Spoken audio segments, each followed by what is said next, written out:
3,000 feet below the South China Sea, an autonomous underwater vehicle captures something that shouldn't be possible. The USS Harder sits perfectly upright on the seafloor, exactly as it looked the day it vanished in August 1944. 79 crew members are still sealed inside.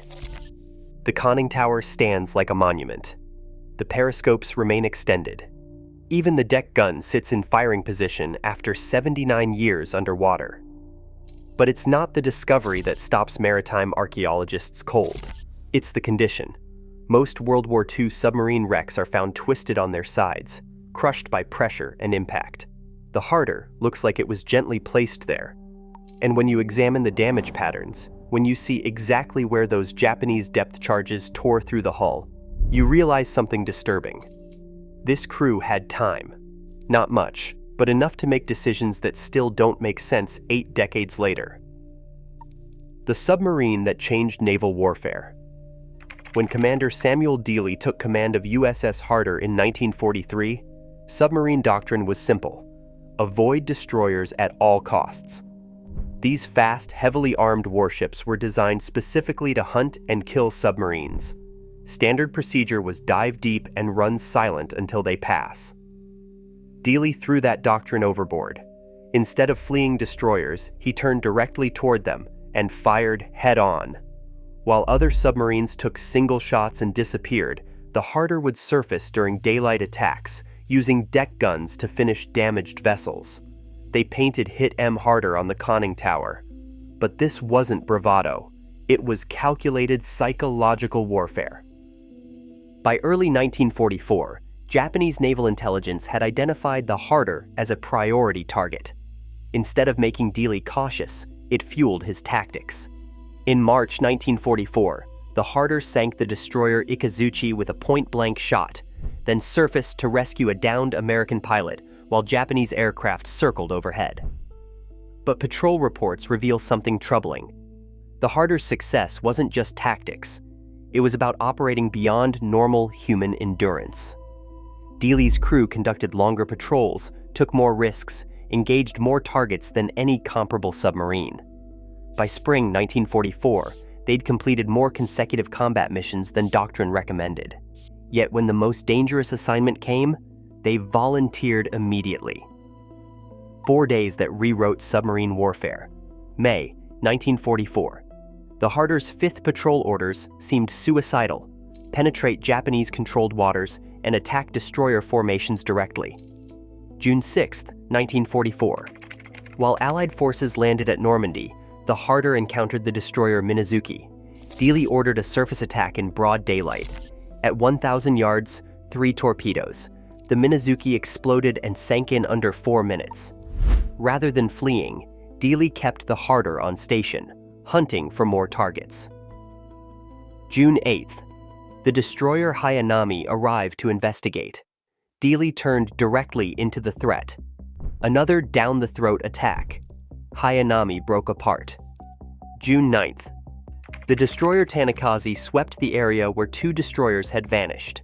What happened next defied every principle of submarine warfare. Instead of seeking deeper water, Dealey brought the Harder to periscope depth and waited. When the Tanikaze closed to point-blank range, Dealey fired 4 torpedoes simultaneously. The explosion was visible from 20 miles away. In 4 days, the Harder sank 3 destroyers. No submarine in any navy had matched it. Admiral Ozawa, deprived of critical destroyer escorts, abandoned his base early, disrupting Japanese timing for the Philippine Sea engagement. Yet submarine veterans noticed something troubling in patrol logs. The Harder had been at sea over 2 weeks when these engagements began. Submarine crews typically showed decreased reaction times after 14 days. But Dealey's crew was executing complex attacks with mathematical precision. When the Harder returned July 3, 1944, something had changed. Transfer requests were denied. Medical reports indicated increased sickbay visits for stress-related symptoms. But Submarine Command decided the Harder was too valuable to sideline. 1 month later, Dealey and his crew departed on their 6th mission. It would be their last. The final hunt. August 1944. The Harder joined a wolf pack with USS Hake and USS Harder. For the first time, they weren't hunting alone.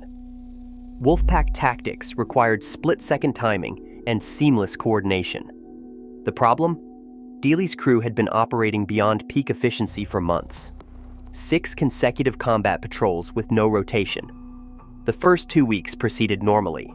The Harder sank 2 Japanese frigates.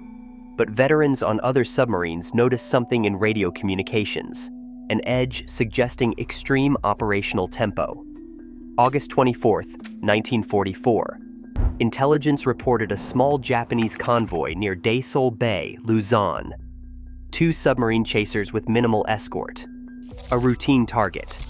But routine is where fatigue becomes deadly. At 10:30 hours, Harder fired 3 torpedoes. 2 missed. 1 struck CD-22, but did not cause fatal damage. Standard procedure: dive deep, clear the area, reposition. Instead, Dealey ordered the Harder to maintain position for a follow-up shot. Veteran submariners still debate this decision. Some see signature aggressiveness. Others see impaired judgment from extended combat. What is certain? It gave the Japanese a stationary target. At 10:45 hours, 6 440-pound depth charges dropped in a precise grid. Most depth charge attacks were hasty. This was methodical. The charges exploded simultaneously at 150 feet. The Harder took multiple direct hits. But here is what is puzzling. Fatal damage occurred aft of the conning tower, where the command and control systems were located. Everything Dealey needed to coordinate emergency response. At 10:47 hours, the Harder's last transmission. Flooded compartments, loss of power, attempting emergency surface. Then silence. Secrets on the seafloor. June 2024. Dr. Tim Taylor's Lost, 52. Project detected a large metallic object sitting perfectly upright at 3,000 feet. Most World War II submarine wrecks are found on their sides or severely damaged. This vessel appeared to have descended under control. High-resolution images confirmed it. USS Harder. The distinctive Mod 3 conning tower. The unique SJ radar mast. The 76mm deck gun still in position. The Harder sits completely upright, as if deliberately placed there. The conning tower remains intact. The periscopes are still extended. Most remarkably, the bridge door designed to be watertight appears to be open. Advanced photogrammetry revealed contradictions. The massive portside hull hole shows clear depth charge damage, but the blast pattern suggests detonation at significant depth, not surface engagement. If the submarine was deep when attacked, why was it holding position instead of maneuvering? Even more puzzling, the wreck's final position. Computer models show submarines suffering catastrophic breaches should tumble during descent. The Harder's upright position suggests someone was controlling the boat even as it flooded. As a designated war grave, no investigation of interior compartments has been attempted. Everything from those final minutes remains sealed with 79 sailors. The radio logs, the plotting charts, the duty stations. Contemporary submarine veterans notice details absent from official reports. Sealed ammunition lockers suggest no prolonged surface battle. Radar configuration indicates nighttime operations setup, yet the attack occurred in daylight. The open bridge door suggests attempted emergency surfacing, but that requires coordination across compartments. With the command center destroyed, such coordination should have been impossible. The central mystery. How did a crew cut off from their command center and taking massive flooding control their boat's descent to the seafloor? The answer lies inside those dark compartments, along with 79 American sailors who've waited 79 years to tell their story. The price of hitting harder. Today, USS Harder rests in eternal patrol, serving as both monument and mausoleum. For families of the 79 sailors entombed inside, Discovery provides location, but not closure. Joan Dealey, niece of Commander Dealey, described it as bittersweet. We know where they are, but we'll never know what they were thinking. Unlike surface battles with survivors, submarine losses took their secrets to the bottom. The Harder's crew fought their final battle in isolation with no witnesses except the enemy. But the wreck reveals something remarkable.